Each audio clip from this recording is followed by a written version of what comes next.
Welcome to another episode of Up To. 9 years ago, Up To started as a live event series showcasing leaders who are as humble as they are successful.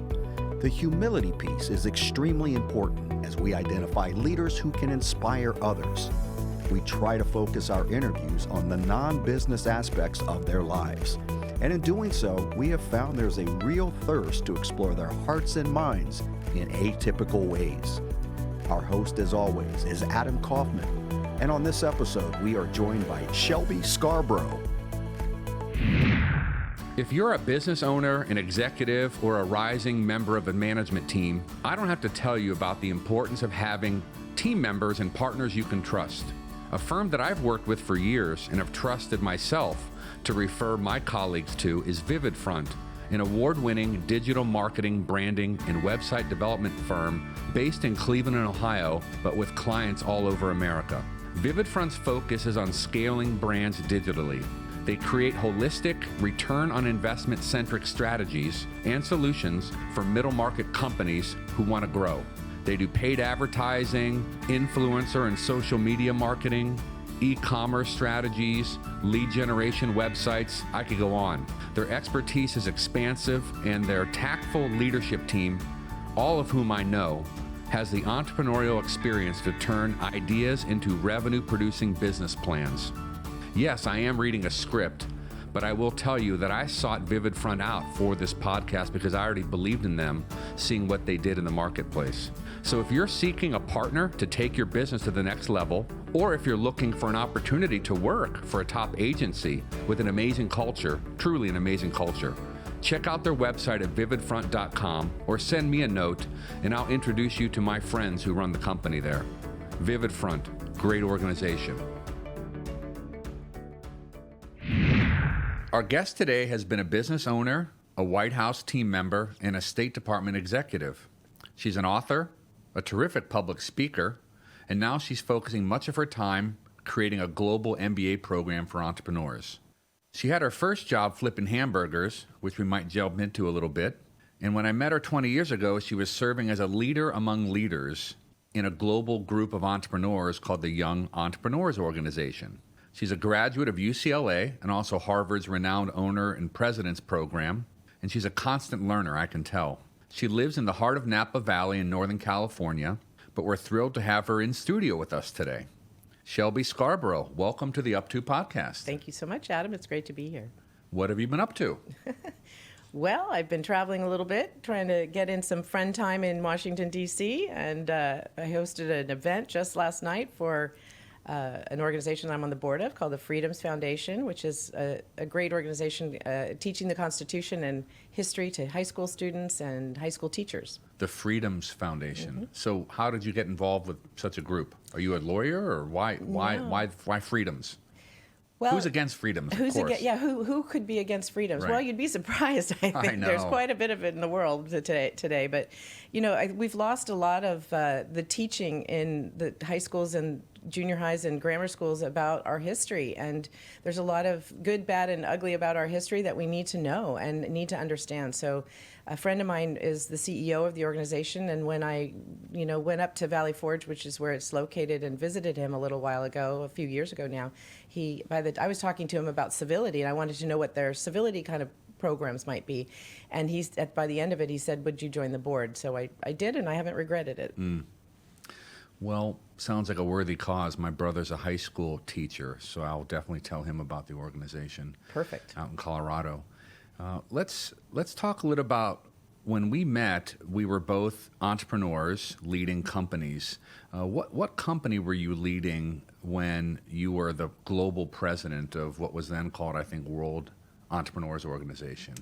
Yes, I had two companies. One's called Practical Protocol, which I started in 1990, so it's been going for a long time now. And still operating? Still operating. I've morphed it a little. When I started it, it was logistics for dignitaries, and so I spent a lot of time on the road with people that my first client was Nelson Mandela. The second client was the Pope John Paul II, and the third Even one bigger, was President of Poland, Lech Walesa, who was famous for his shipyard speech and solidarity in Poland against communism. So that was kind of a nice way to start my first year in business, and it just went from there. I had a lot of trade delegations, ministers of health, ministers of transportation. We went to all the great U.S. companies where they learned about our technologies and our products and services and things like that. So I spent a lot of time doing that.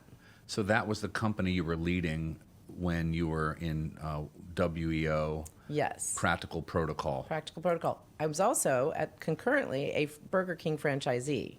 Right. And so that's what I was fishing for a little bit. I came about that because I grew up in the business. My parents became franchisees when I was 15, and my mother was the first female Burger King franchisee ever. Because at the time, very few women had credit in their name, which was a big challenge. And Burger King managed to figure out that that wasn't the main problem, and so they made her a franchisee as well, which was a unique experience at that time. Do you still check out fast food burgers once in a while, just to kind of stay in the game and see what's innovating and for sure who's hot and who's not? And absolutely, I still eat at our restaurants. We sold the restaurants a number of years ago now, but we still own the land. Okay. And so as the landlord, it's nice to keep up on what our tenants are doing. So I sample the wares. I want them to be successful, because if they're successful, then we're okay. Right. And because it all trickles up or downhill one way or the other. And, make sure that they're keeping their product up to date. So this isn't in my list of questions, but now I'm hungry, I guess, thinking about it. After Burger King, it's a given they're the best burger. It's a given. But is there a new burger that you're thinking, wow, that's really good, or they're onto something, or is it only BK? Well, I had Shake Shack in Boston when I was at the Harvard program, and that was pretty good, as I recall. The other one that's moving east, it's now to Texas, I think, is a California favorite, which is In-N-Out. Probably my favorite. Yeah, so that one's they do a really unique job, and I think one of the things that we can pay attention to from a business standpoint is their customer service, their attitude. The people behind the counter are just really young and enthusiastic, and they've created an environment there that's fun to work in for people. It's not just the food; it's the whole kind of. I actually read a book about that company. I was so into it, and they only promote from within, and you can't come in as like a senior manager. You have to work your way up. Yeah, work your way up. And I think they used to only be corporate owned, and that's why I don't know if that's still the case, because they are in like Phoenix now. I've been to one in Las Vegas. They were family owned at the time. I don't know if they still are. A woman led it after her family died. Yeah, her parents died. Tragically. Yeah. On a private plane. Exactly. They all went down, Yeah, that's a good lesson. So we could do a whole program on burgers, but maybe we'll move on. So sure. let's back up a little bit. So you mentioned your parents, your mother, kind of being an innovator in terms of getting credit before others would. So was it always a given that you'd get into the family business, or did you have the freedom to consider other things, or was your path already set for you? Or talk about how you decided to become an entrepreneur and a business leader yourself. Yeah, I think that what was sort of laid in front of me was the unique value proposition of an entrepreneur, both the risk and the reward. And so I feel like it was both from an attitudinal standpoint, maybe my own personal makeup, but definitely by the example that my parents put before me and taught us about taking ownership, being an owner, leading people, the morality of it all, your integrity is everything, that kind of thing. Responsibility, taking responsibility. All of those were key components in how I approached my work. But I graduated from UCLA. I ended up in Washington, D.C. very quickly thereafter, working on for President Reagan. You didn't go the business path right away. You worked in the federal government. Yes, I did. But bringing the skills that I had, because I worked every summer as part of my contribution to my college education.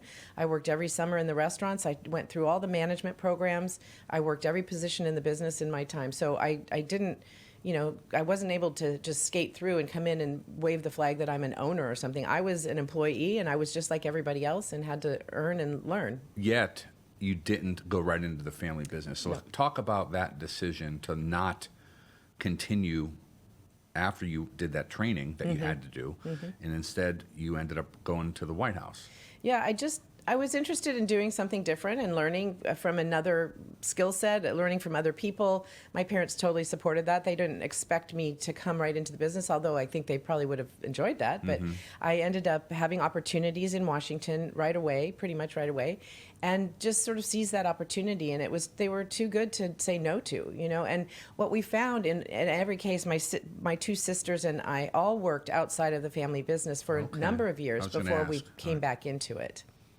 But they all came back in. They both Yes. came to it as you kind of returned into at least the real estate side. Yes, my sister came into it. My middle sister, I'm the oldest. My middle sister came into it as a franchisee for On the Border and Chili's with my parents. So she now You guys has own Chili's too. Yes, in Man. Hawaii. So that's not a bad reason to go to Hawaii. I think we need to do the next podcast from Chili's on location Yes. in Hawaii. That wouldn't be too bad. And what's neat about that framework there is that they put the restaurants all in the neighborhoods, so they didn't put them in the tourist areas, and it's very loyal following in Hawaii Locals, for neighborhood. locals. Yes, and they really cater to the locals. It's a nice story. They're a very well loved brand there.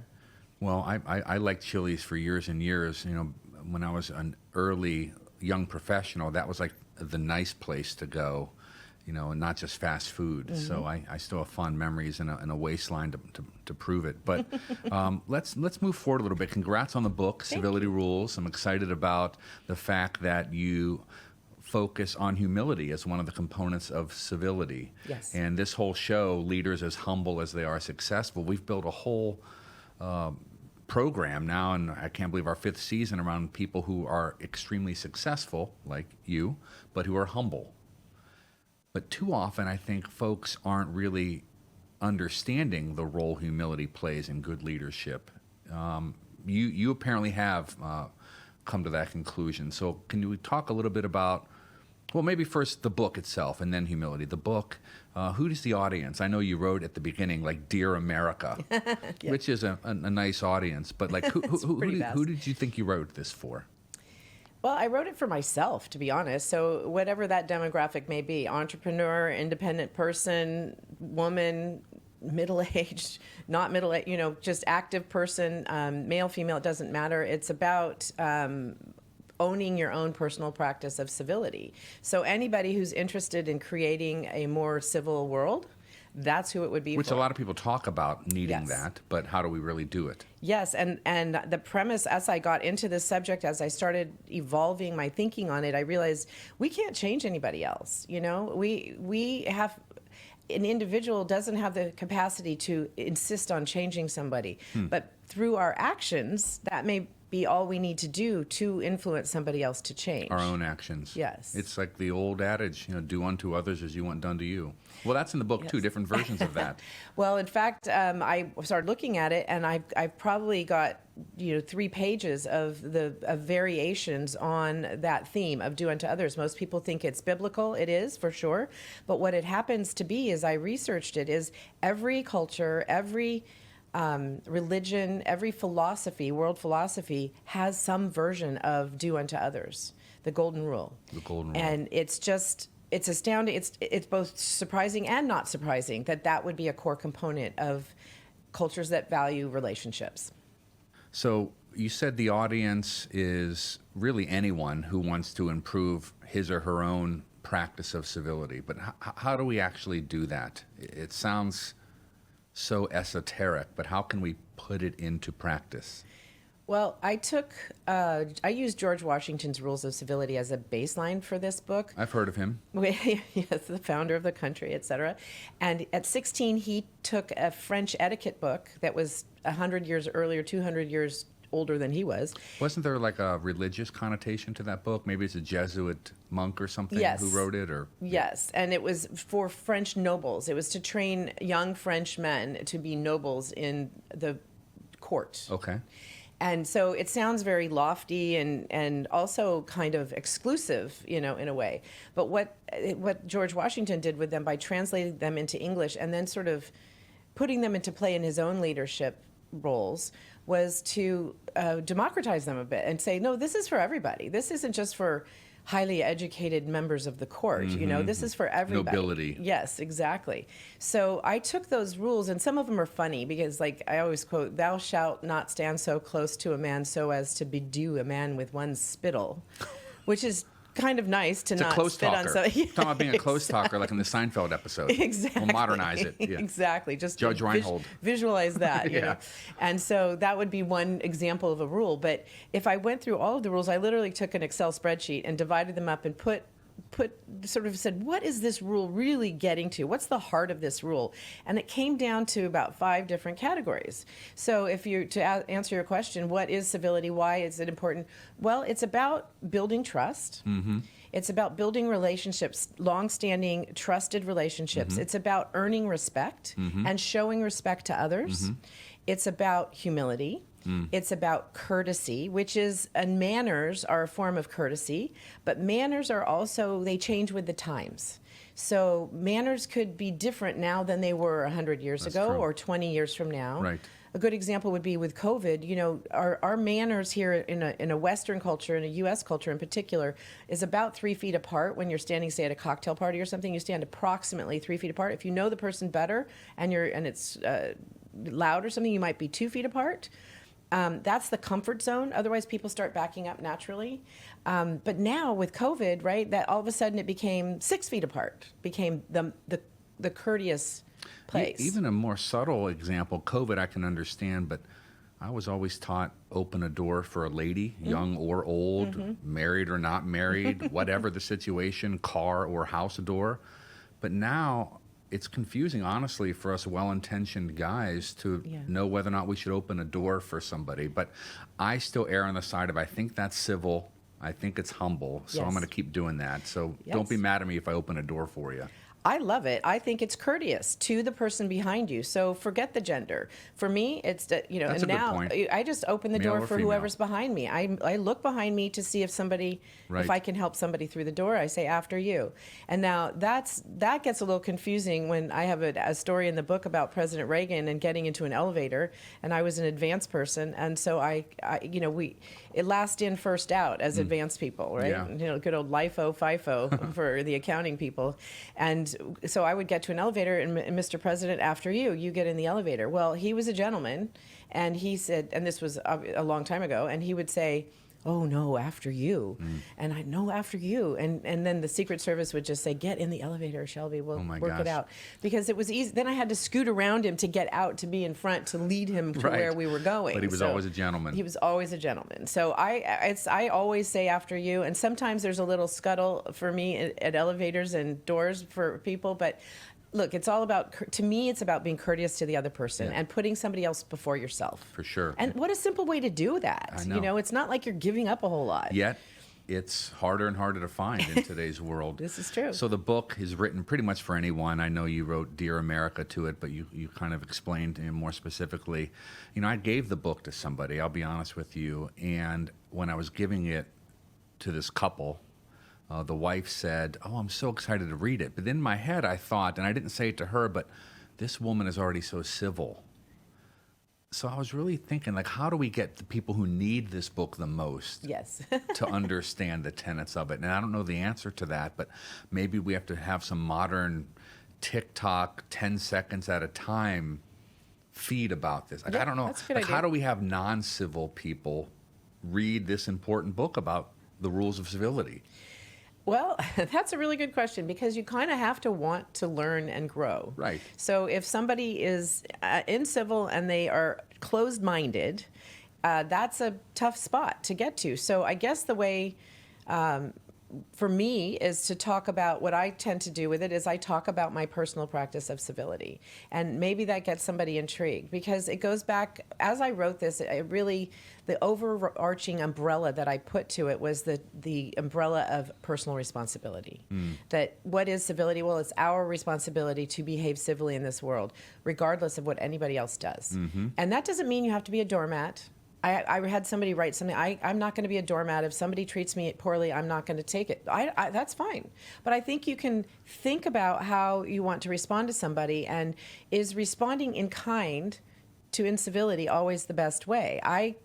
would say 99% of the time the answer is no. That I can get a lot. It's the old get more with honey, that by modeling the behavior that I want to see is the best way to go in most cases. And that doesn't mean you can't be firm.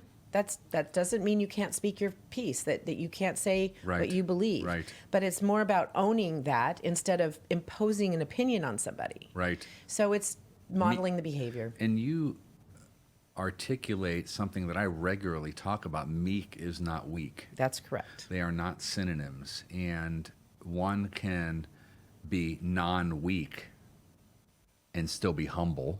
Yes. You said doormat. How about in your own life? Like, could you say you try to apply this to your own experiences? Yeah. Have you had any adversity in your life? And if so, we don't need to delve into whatever that was, but did you remain civil during the process? Yeah, maybe a business dealing or a partner that didn't follow through on whatever he said he was going to, whatever the situation. Yeah, I would say I have a mixed scorecard? Yes. Well, you're a human being. I'm a human being, and Yeah. I'm certainly much better, if imperfect, I'm much better now since I wrote the book and since I delved into this subject in such a deep way, because it's become a huge core value for me.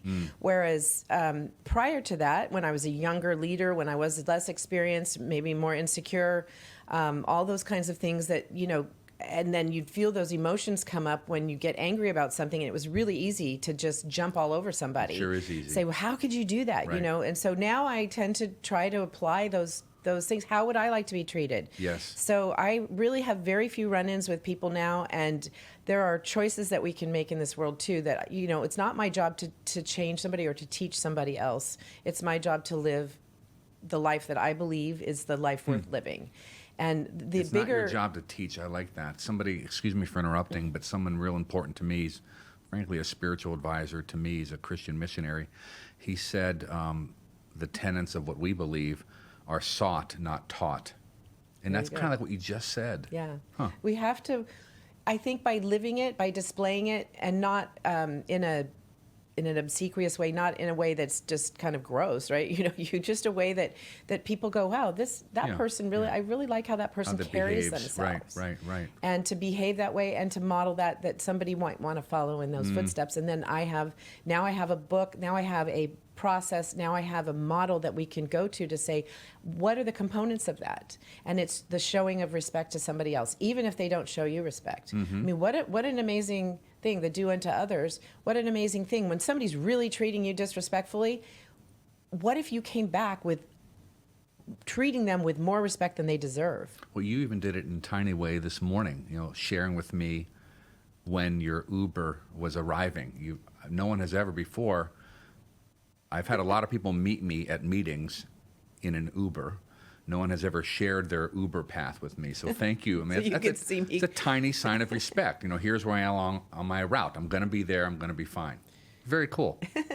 And I love the technology that can do that in a subtle way that doesn't have to interrupt your flow or what I'm doing or that kind of thing. We just can communicate. That's a great use of technology. Is that one of George Washington's tenets? Share your Uber. Yes. App with others. Yes, be courteous enough to tell your host when you will arrive. It's awesome. Yeah. Set Pony Express at that point, probably. So it sounds like you feel people can improve on civility, because I often ask if people can become more humble. I ask our guests, because often I'll have someone say to me, hey, I should be on your show. I'm humble.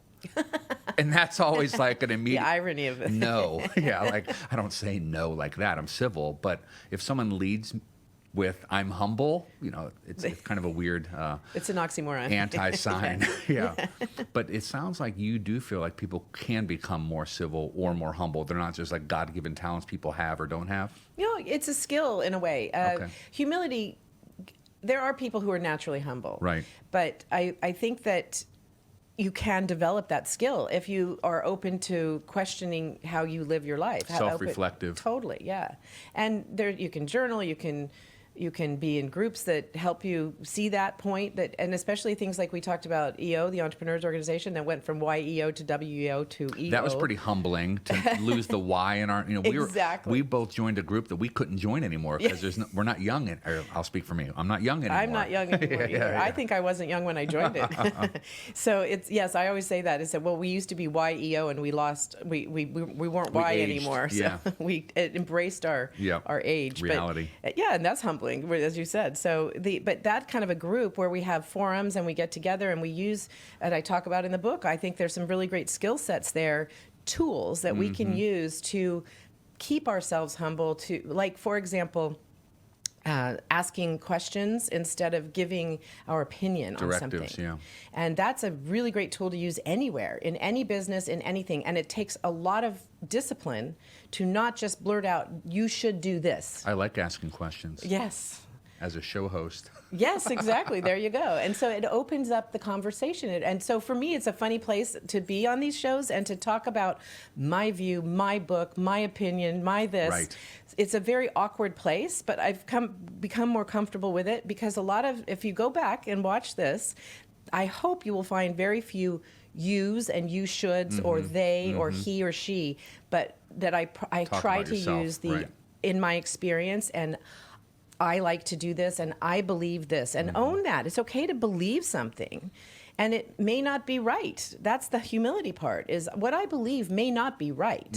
There may be a better way, but I believe this for some reason. Yes. So what is that reason? And that's what we can ask other people. Tell me, especially in political discussions, tell me why you have come to that conclusion. I'd like to understand your position better, even if you agree with it, and especially if you disagree with it. I'm grateful that Calfee, Halter, and Griswold has once again agreed to partner with us. With offices in Ohio and Washington, D.C., this full-service national law firm focuses on all aspects of business and the law, including corporate and finance, intellectual property, and government relations. Let me be clear. I actually approach companies with whom I would like to partner. We just don't accept marketing dollars from anyone. I have been referring my CEO and entrepreneur friends to Calfee for years. I really believe in the firm. One of their notable practice areas is in mergers and acquisitions. And recently, for instance, I introduced a successful entrepreneur in the Midwest to Calfee when he told me that a European-based conglomerate wanted to buy his business.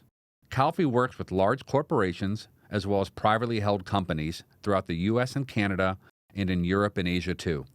So whether it's selling your own business or the more routine needs of creating your first will or anything in between, this firm can really do it all in terms of legal needs. Once again, the firm is Calfee, Halter, and Griswold, and you can find them at calfee.com or on the Up2 Foundation website. Well, that reminds me of last night I asked somebody who's close to you, what's a good question? I said, ask Shelby, and this person said, they've never seen someone as talented as you at relating to people with different kind of viewpoints or backgrounds, cultures, geographies, lines of business. But she said you are so good at, I think the book talked about like breaking down the fences or breaking down the walls. So you have this innate skill to do that. Is that something learned, or could someone get better at that? Because I think in today's world with the fast, it started with 24-hour news, now it's 24 hours on our mobile devices. People get stuck in their echo chambers of agreement. Yes. And to me, that's one of my least favorite things of growing up in today's world, is being an adult in today's world, is the echo chambers and the polarization that strengthens just by listening to people who only have the same view as you. So how do you think you got good at this, as this mutual friend of ours suggested, at breaking down these walls? Well, thank you. I'm flattered that would even be said, because that's you sometimes just don't know about yourself. Right, right. Some of it could be natural ability, but I think a lot of it was learned and honed. Do you try to be like that, maybe? I do. I enjoy different cultures, and I enjoy the differences in us, rather than our similarities. And yet, what I talk about in the book is if you can't find what I like to do is to find a common place, a common space of what we do have in common versus what we don't. On the other hand, having been a protocol officer and traveled around the world with President Reagan as in advance to go to different cultures, we've been all over the world multiple times, and then as a leader in EO, visiting all the chapters around the world, that was my favorite part of any job, was interrelating with people from other cultures. Yeah, because all of those customers are CEOs of their own world. Yes. And then they were looking at you to be the leader of their group. So that takes a lot of, I think, ability to build bridges, because you need to earn their respect. They don't work for you. Right. Leading leaders is herding cats, right? Oh my so gosh. you have to kind of bring them together in one way or another, Right. and by something that they are attracted to, because it's not just that, they're not going to just run towards you necessarily. So for me, it was learning about them and understanding what makes them tick. And, we'd have some icebreakers sometimes in our meetings, like, what's your superpower? That's fun to know what people believe that in themselves. That's always a hard one for me to own too, but I know what I would like to have as my superpower if I could have any superpower. Well, what is that? Oh, that would be the ability to heal. Wow. You mean like physically Yes. broken arms or Anything. male hair loss? Male hair. You could put hair on my head? Yes. Well, I hope you get I that could just superpower. bless you and- Wouldn't that be wonderful?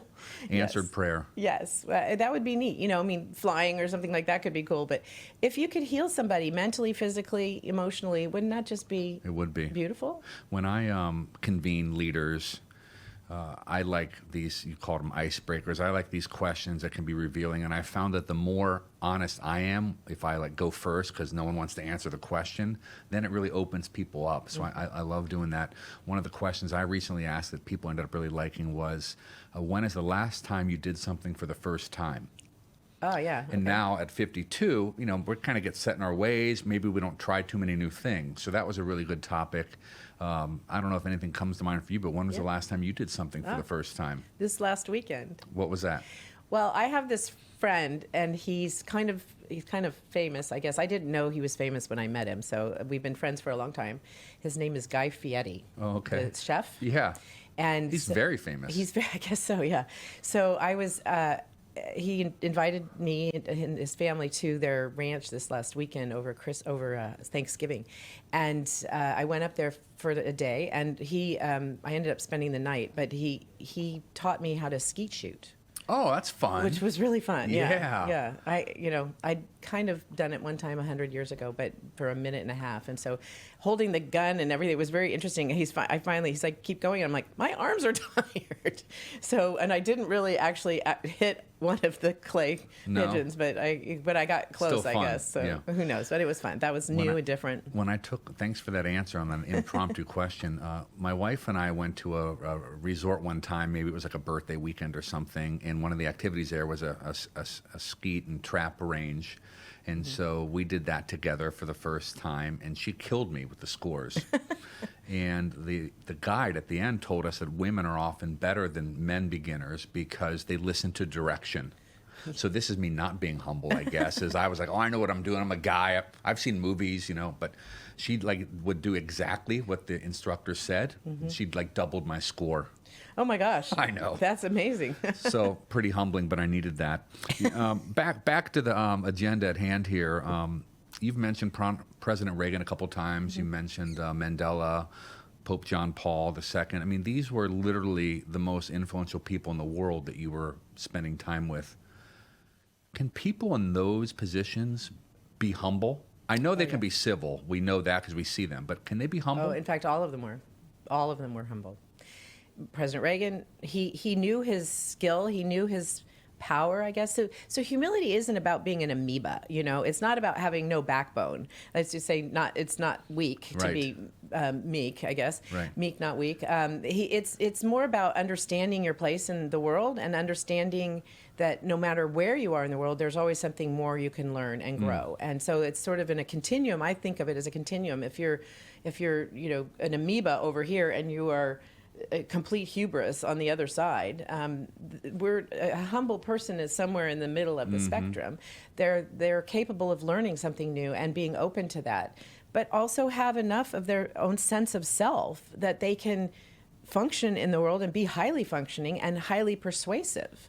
So if people in that role with that power, I mean, the Pope oftentimes is considered like the most followed human being on the planet, any Pope, because of just the following of the Catholic faith.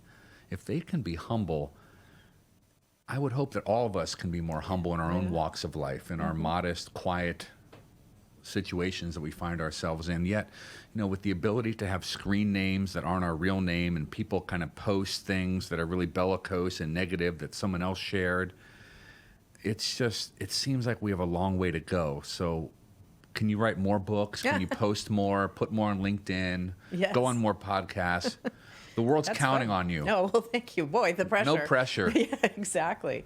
And it's about, but all of us, we can all do that. That's the point. This is something that we as individuals can take on and do.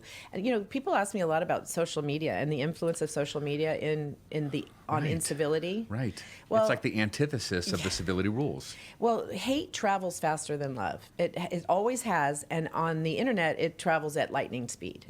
And so one of the things that kind of occurred to me recently was that there is this thing called an algorithm, and we can play the algorithm. It doesn't have to play us. What do you mean by that? Well, I don't have anything negative in my feeds. I don't have anything. I don't post anything that's negative or controversial. I post positive. Me too. I try to put anything out there that is good and brings joy and ignites those joy juices, the serotonin, the dopamine, the oxytocin that helps us feel good about the world. I love that. Yeah. And I enjoy it. If I enjoy it and it ignites that in me, then I try to share it, whether I wrote it or not, whether it's my origination or not. It doesn't have to be me. It has. I just want to share what's good out there. So what I've noticed over time is I don't have anything in my feed that's negative. I don't get emails. I don't get things when you scroll through Facebook and I see my feeds. I don't get negative I feeds. see what you're saying. So the algorithms is probably determining that you're not responding to things that others find clickbait. Polarizing or clickbait. That is smart. We had on this show not too long ago Tim Shriver, who was the longtime chairman of the Special Olympics. His uncle was President Kennedy. This fellow, Tim, could do anything with his career, and he chose to be in education and then the Special Olympics. But right now, he's focusing some of his time on dignity. And I'm asking you, well, how do you apply practically civility in society? How do you apply dignity? It's another kind of big concept. And it, forgive me for going long here, but it relates to what you're talking about. They're creating a technology so that when people post negative comments on articles they might read on Fox News or MSNBC, if they post negative comments or reshare them with negative comments, there's a scoring system that adversely pushes their stuff down rather than up. And I thought that was pretty interesting. I'm not sure exactly how they're going to do it, but it's a good goal. And it kind of speaks to your hate travels faster than love statement. So the scary part for me there is one of the reasons I really would love people to embrace civility and to think about what they respond when they respond to something. It's okay to disagree. Disagreement is not a problem in my world. Right. But it's healthy. It is the negativity of the personal attacks and smearing somebody or calling somebody names just because you disagree with them and you're an idiot or those kinds of things. That just doesn't fly with me. So this is the distinction. And it's so important. Why I think it's so important that we stay civil in our discourse is because of the ability to have free speech. And the more there's such a push, I mean, the discussion around Twitter, discussion around this, the social score that's in China that we do not need here. Scary. Is very scary because they use that against people to monitor their movement, and God forbid we ever come to that. This is what I'm trying to avoid personally. I'm trying to help society have more freedom of speech, more ability to say what you believe. We kind of butted up against that with the COVID protocols a little bit. Can't go to a concert if you haven't had your latest booster. Yeah. That type of stuff. stuff. Yeah, all that. I mean, so freedom is very important to me. Freedom of movement, freedom of expression, freedom to believe what you want to believe and to say what you want to say. But we have to have responsibility with that. And they come hand in hand. There is no disconnecting the two. So if we give up our personal responsibility for that, we give up our rights to it. Makes you a little anxious about today's world when you hear because you're right. That's what makes us a little bit nervous. You've mentioned the Pope and President Reagan. Are there people in today's environment that you do look up to, that you do get inspiration from, whether it's broadly or in terms of civility? And I'm not talking about even political candidates. It's just any kind of human being in your life. Yes. And it could be someone who's not even famous, but anyone that gets your juices going in the right direction in terms of like civility examples? Yeah, my father, my parents, that's an easy layup there. Oh, good. Because they do a really good job of behaving in a way that they want to be treated, and over time, especially over time, it's been a really great inspiration for me. And I hope that it's been reciprocal, bringing joy to their lives as much as I can, because they're getting older, so I spend a lot of time with them. But, you said famous or not famous. Who I just talked about, Guy Fieri, is a very good example of that. He's got a big personality. Right. He's well-known. Huge following, yeah. Yeah, but I've been with him in circumstances where people are kind of rude. Like, they, from a celebrity standpoint, they feel like they can grab at you. They can, where they've literally grabbed his arm, and it's kind of, jarring. Yeah, and so invaded his personal space, and he deals with it really very well. But it does get to you after a while. Right. And so, but just knowing what I know about him and having spent a little bit of time with him, he's a very humble person, and he's very grateful for the success that he's had. I think he's a perfect example of somebody who's humble in the sense that he knows what he brings to the table. But you should see him with kids. I mean, kids love him, and he's out there. He's a big kid himself, and he loves to play games and things like that. So he gets out and, just tries to include everybody. So in addition to the celebrity chef, and he sounds terrific, anyone else? I mean, you're still in business. Are there other business people that you really think are doing it the right way? Or do you read certain newsletters of people you follow? Or I'm always interested in hearing how people continue to get inspired. Someone like you. We're not at the finish. There's no finish line in the game that we're playing. So, who inspires you right now? And that's a short list probably in the big picture. I think Maria Schreiber, you talked about Schreiber, she has a newsletter that's very good. Okay. And, knowing that I worked for President Reagan, there's a dead giveaway that I'm on the opposite side politically from her, but I think she puts goodness out in the world. And I like her newsletter. It's highly followed, mostly by women, but I think it's worth reading one way or the other. Okay. There's a newsletter called 1440. That is not any person ascribed to it, but it's basically unbiased news, and it's really quick. 1440. 1440. It stands for the printing press was invented around 1440, and there are 1440 minutes in our day to make good on. So creative. yes, and so it's just a quick, minute or two read of the headlines of the day. So that kind of keeps out some of the bias that we get. The words that come across from all the news networks. That is bias. I argue. When we talk about this with other people and somebody names one station over another, I say, look, I've been watching this, and my belief and my experience is that there's bias coming from just about every cable station. Some acknowledge that they're biased, and others don't. Right. And that's what gets under my skin a little bit. So we've mentioned some of the people who inspire you. Do you ever think about, you're still young, but your own legacy and maybe who's following you or who wants to be like you someday? Do you ever think about that? Because you're in so many different environments, whether it's business, real estate. I know your philanthropy work. Now you're an author of a Forbes published book. Do you ever think about who you're influencing? Well, I don't have children personally. But I have children in my life, and I could, take 5 minutes to name all of them, and they all mean a lot to me. My niece, my nephews, my goddaughters, and the children of many of my friends. I love them all, and I want them all to succeed in life. So I try to bring them together.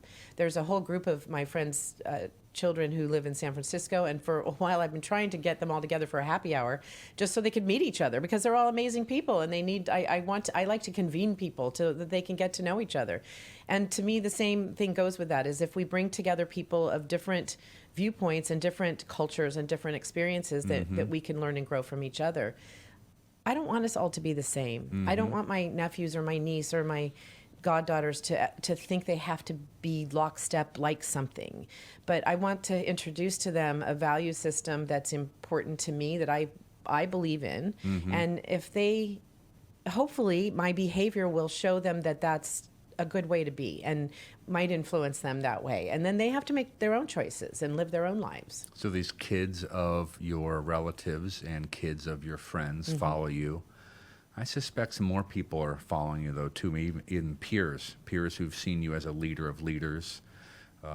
The speeches you give, the listeners at those speeches. I know you're on some boards. So this is you being humble right now. But I think more than just the... you're making me get verklempt here. Well, it's true. And you'll never speak positively about yourself, but you have a lot of followers. And I've followed you for years myself, so I'm grateful that you've come to D.C. to be on this program with us today. What are you most excited about going forward? What's on the horizon? The book is out. It's out. Any new projects on the way? Or Yeah, we just published a book as a family. We put a little LLC together and made a little business for my siblings and my cousins. We have 6 of us involved in this. It's called the company's called Cloud Country, which is a representative of my grandfather's legacy because he was a pioneer aviator. So he was the first to attempt to fly around the world solo. Your grandfather was the first? Wow. Yes. To fly around, to try to fly. Yeah, right. So the story. What time frame is that? When 1932. Is that? Okay, wow. Yeah, Lockheed Vega, 1932. Just after the Depression. Yes, and he wanted to help lift the world up. So if there may be people listening who are familiar with Peter Diamandis, who has Abundance 360, Singularity University, he's an abundant thinker, to put it mildly. He started X Prize with the idea that was kind of based on the idea of the early aviators and the early pioneer aviators that companies put out prizes, private sector prizes, to inspire aviation and innovation to move the DARPA faster. Challenge, MIT with autonomy now, all of that kind of thing. It's a good example of like private enterprise or private wealth for the public good. Exactly. Not like always government run, but it's still both. And that's Peter's mantra. I mean, he's definitely an inspiration to me in that way, and I belong to his group, and I love it because I'm a futurist. I say I'm a futurist. I'm a student of futurists. I love to learn from these people and all the latest technologies and things. I'm kind like of the AI app we were talking about earlier. I collect all that stuff, and I pass it on to people who I think might know, might like to know about it. Right. But so he would be an example, that we're constantly putting things out there, and he was inspired by these aviation groups, and that was my grandfather was part of that. He wanted to bring hope to people during the Depression and give them something to look forward to. And aviators were rock stars. They were bigger than celebrities. So what is this company doing? So we published a book called Undaunted. Undaunted. And it Undaunted, the story of the first, true story, extraordinary story of the first aviator to attempt to fly solo around the world. And it's his true story. It's written like a novel. This could be like a Netflix special. This is what we're hoping for. So anybody out there interested in helping us get that done, I'm more than game. That's what I'm working on right now, is bringing it to the screen somehow. It's exciting. And working with, I'd like to work with Lockheed. I'd like to work with who he was big with. He also was the engineering test pilot for the P-38 later in his career, which was instrumental in World War II. So you have a family heritage of innovation and risk-taking, a lot of risk-taking. Yes. I feel his presence around me a lot. Well, one thing we didn't talk about that I think is really intriguing as well, you have so much going on, is this global MBA for entrepreneurs. So can you briefly tell me why in this society where we have so many schools and universities, I like the idea, but why did you and your co-founders think we needed another way to get an MBA? Yeah, in fact, we call it a new way to MBA for entrepreneurs. I walked right into that. You did. Thank you for teeing that right up. Yeah. The entrepreneurs are a different animal. And we often, there's a lot of great debate that goes on as to whether entrepreneurs are born or made. But I believe entrepreneurs can always learn. I mean, even if you inherently have the instincts and the drive, that doesn't mean you know everything. Right. And you can get a lot of scar tissue by making your own mistakes, or maybe we can learn from others. So that's why things like the Entrepreneurs Organization is great, because we can learn from others' experience and hopefully not make mistakes. But there's an academic desire to maybe have that accredited check mark that you've been through an MBA program that sort of validates. Some people are doing it because they feel more validated in their education. Who's typically going? Is it someone who's already in a business environment, already an entrepreneur perhaps? Yes. That's the kind of typical student? Yes, we put cohorts together, so we want peers in the cohort so they can talk at the same level. Right. Some may have more experience in one area than another, but that's part of the beauty of it. And how's it going? Are you in your first class We already? have our first cohort that's going to be graduating soon. Okay. And we also have a program that's called the Mastermind to MBA program. That's a cohort-based program. It's a little over a year long. We also have an MBA My Way program, which is an individualized program for somebody who needs to have their own schedule a little bit more. And we graduated our first student a few months ago, and he's a raving fan. He's a great guy, and he's a venture capitalist. And he worked in Asia a lot and didn't have an MBA and felt that was just part of the bona fides that he needed for credibility in Asia. Right. And so that was what motivated him to get his MBA. But he does, it's not that he didn't need it, but he learned a lot too. But we have a capstone program where you use your own background and your own business as part of your curriculum and to apply it to the curriculum. Are you one of the instructors? I am one of the students. Oh, wow. I'm a student in my own MBA program. You could be an instructor. Well, most of the people in there, we do want our students to contribute in that way, and especially as alumni, we want them to come back and contribute to the cohorts to share their own experiences that way as well. Mm-hmm. So thank you for the compliment. I think that I have a lot to learn, but I'm enjoying being a student in my own school. Well, I have a lot to learn. Thank you for coming to our classroom called the Up To Podcast. The time goes so fast, but Shelby, you've made me a smarter person by being with us today. So thanks for coming. I'm humbled to be here. Thank you. Thank you for listening to the Up To Podcast. If you enjoyed this episode, please subscribe via your podcast platform of choice. To receive our newsletter, suggest speakers, and give your candid feedback, please email Adam directly at adam@uptofoundation.org. We would love to hear from you. The Up To Podcast is produced by BLC Digital Strategies, a full content creator company located right outside of the nation's capital in Tysons, Virginia. See you next time.